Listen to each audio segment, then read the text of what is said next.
Alle ved, at kommunalvalg ikke er særlig sexet. Gennemsnitsalderen er nemlig 50 til 55 år. Synes du, det er et problem, at gennemsnitsalderen er så høj for kommunalvalg? Jeg siger lige nu, alle de steder jeg er, dem der sidder der, de er ikke for gamle, men der er bare for mange af dem, og for lidt af os unge i byrådet. Er det et problem, at unge politikere ikke har samme arbejds- og livserfaring som de ældre politikere? Det vil jeg ikke sige. Altså, vi bringer noget andet til bordet. Altså, jeg blev mødt sidst med på Facebook, at jeg var en dreng, der aldrig havde haft et arbejde. Så bare fordi man er ung, og jeg er 21 år gammel, betyder det ikke, at jeg ikke har noget erfaring. Synes du, det er et problem, at gennemsnitsalderen er så høj? Umiddelbart ville vi nok gerne have, at den var lidt lavere, måske i 40'erne i stedet for.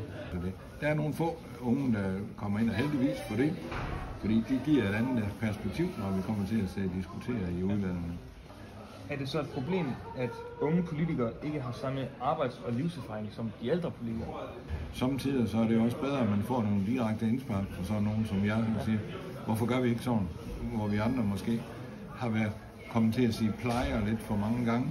Vi skal helst have hele spektret med. De ældre politikere har ikke samme forståelse for de unge. Jeg tror, vi andre skal tage os lidt i kraven en gang imellem og sige, lyt nu lige, hvad der bliver sagt, inden at vi afviser. Ikke? Nu har vi interviewet en ung og en ældre herre.